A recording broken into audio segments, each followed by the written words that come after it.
Mga katoda, dapat na bang palitan itong aking panghulihang gulong? Ayan, labas na ang kanyang fly. Siguro tatagal pa ito ng isang linggo. Joke lang. Papalitan na natin ito mga katoda. Delikado na to, gawa ng labas na yung kanyang mga fly. Ito ang stock na gulong nitong ating motor. 300 by 17. Bale, kinuha ko siya noong February. Ngayon ay November na. Nakakasyam na buwan na siya. At ngayon lang siya natin papalitan mga katoda. Meron mga paraan para tumagal ang ating gulong mga katoda. Isa lang ang paraan para tumagal kung ilang taon ang gusto mo. Gusto mo bang malaman kung paano tatagal? Eh di syempre, huwag mo laging gamitin. Joke lang. At ito mga katoda yung ipapalit kong gulong, Sony Speed Pro. May sukat ito na 275 by 17. Bale, paliliitin ko lang yung rear wheel natin ng 0.25. At bumili na rin ako ng bagong tube, 250 by 17. Tandaan lagi natin mga katoda, kung mas malaki ang gulong, dapat mas maliit naman yung kanyang tube ng 0.25. Katulad nitong 275 by 17, ang tube niya ay 250 by 17. Hindi dapat magkapareho yan kasi may ipit yung ating goma. Laging mapa-flat ang inyong mga gulong. Ganon din sa front wheel at dito din sa side wheel niya. Tandaan nyo mga katoda ha, mas malaki ang gulong, mas maliit naman ang kanyang tube ng 0.25. Itong stock tire natin na 300 by 17 ay mayroong 6 ply. At itong ipapalit natin mga katoda ay mayroong 4 ply rating. Pero merong nabibiling 8 ply pero mas mahal yun. Dahil low budget tayo ngayon, ito munang mumurahin na 4 ply ang gagamitin natin. Kakalasin ko na muna yung gulong niya para mapalitan na natin. Ang una nating luluwagan ay itong kanyang axle nut mga katoda.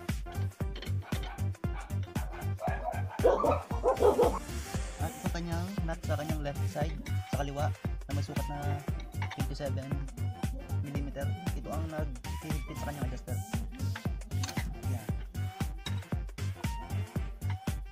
At kalasin din natin itong kanyang nut brake adjuster. Ayan. Tatanggalin natin itong mga katoda.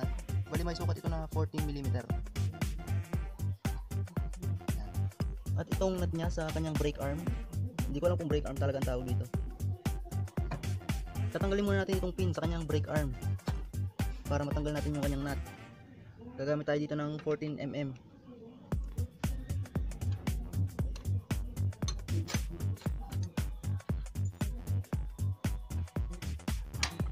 Ayan, tanggal na mga katoda.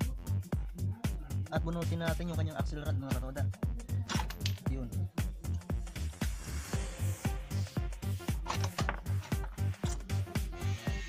Yung adjuster niya.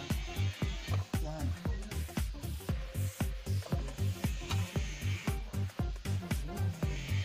Ayan mga katoda, tanggal na. Tatanggalin ko muna yung chain cover kasi nahihirapan akong bunutin yung gulong na sumasabit yung sprocket. At hindi ko matanggal yung kadena. Tinanggal ko na yung kanyang chain cover, tatanggalin ko na yung kanyang kadena sa sprocket. Ayan, ito mga katoda, tanggal na. Bago natin papalitan, tanggalin muna natin yung hangin niya.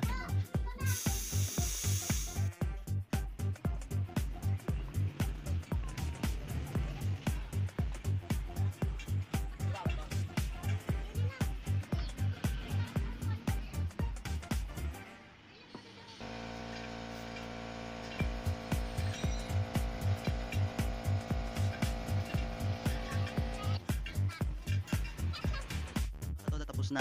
Itong front wheel, idinamay ko na rin. Pinapalitan ko na rin yung kanyang gulong. 275 yung stock niya. Ngayon ay 70-80. Ang katumbas nito ay 250 by 17. At ito yung kanyang rear wheel na dating 300, pinalitan ko ng 275. Yan, bago na lahat yan. Itong gulong tsaka yung tube, pinalitan ko na parehas. At itong front wheel niya, pina-align ko na rin. Medyo wala na sa align. Kasi gagamitin ko ito sa endurance, malapit na yun. Karipasan 2019, 500 km endurance. Dito natin masubukan ang power ng ating motor. Ang presyo nga pala nitong Sony GTR 7080 by 17 ay 380 pesos. Yung tube niya is 95 ang presyo niya.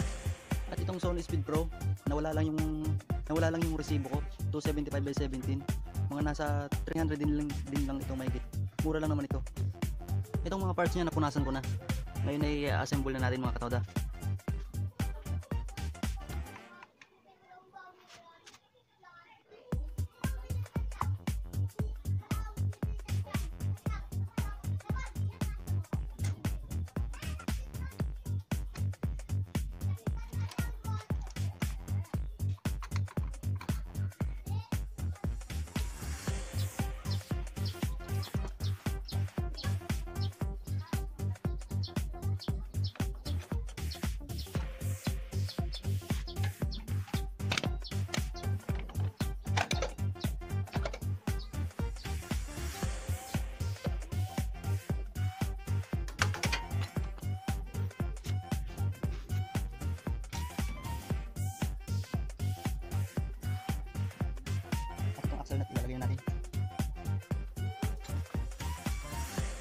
tornilyo yung brake arm mga katoda. Ito munang brake rod ang ating i-assemble. Ito, meron siyang maliit na washer. Una yan. Tapos spring. At washer ulit na maliit. Ito. Saka natin ito ilalagay. Dito.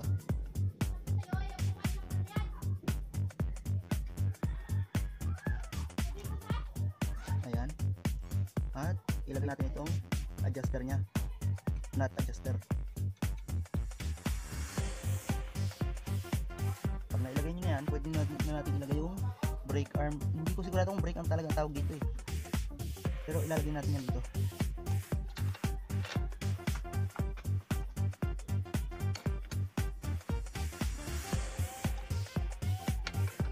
Ayan, yun yung knock washer at itong by 14 na nut.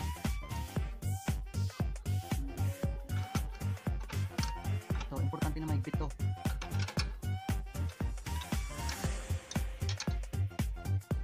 Yan, mahigpit na siya mga katoda. Saka, ilalak natin ito gamit itong pin. May butas siya dito. Yan. Para hindi matanggal ito, kung sakaling luluwag, ay meron siyang pin. Hindi mahuhulog ang nut. Ayan. Okay na. Tandaan nyo mga katoda, kung mag-a-adjust kayo ng kadena, dapat 1 inch lang yung kanyang slackness o yung kanyang luwag. At tandaan nyo katoda, itong adjuster natin, meron niyang guhit sa ibabaw.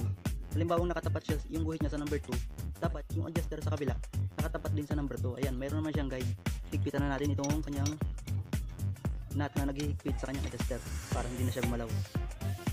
Ayan, tapos ganoon din sa kabila, gagamitan natin 22mm doon. At itong adjuster niya mga katoda, kung maluwag ay hihigpitan lang natin yan. Ayan. At itong preno mga katoda, malalim. Kung tinapakan niya dapat, kaunting tapak lang ay magbe-brake na siya. Kaya i-adjust din natin yung kanyang brake. Hindi naman mahirap i-adjust ang air brake mga katoda. Ikutin mo lang itong nut na ito.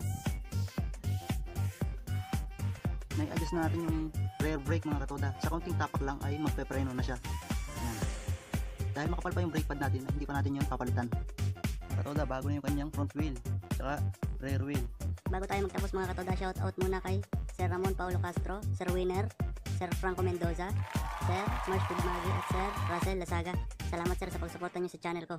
At kung hindi ka pa nakakapag-subscribe mga katoda, subscribe ka na dito sa channel ko. Maraming salamat.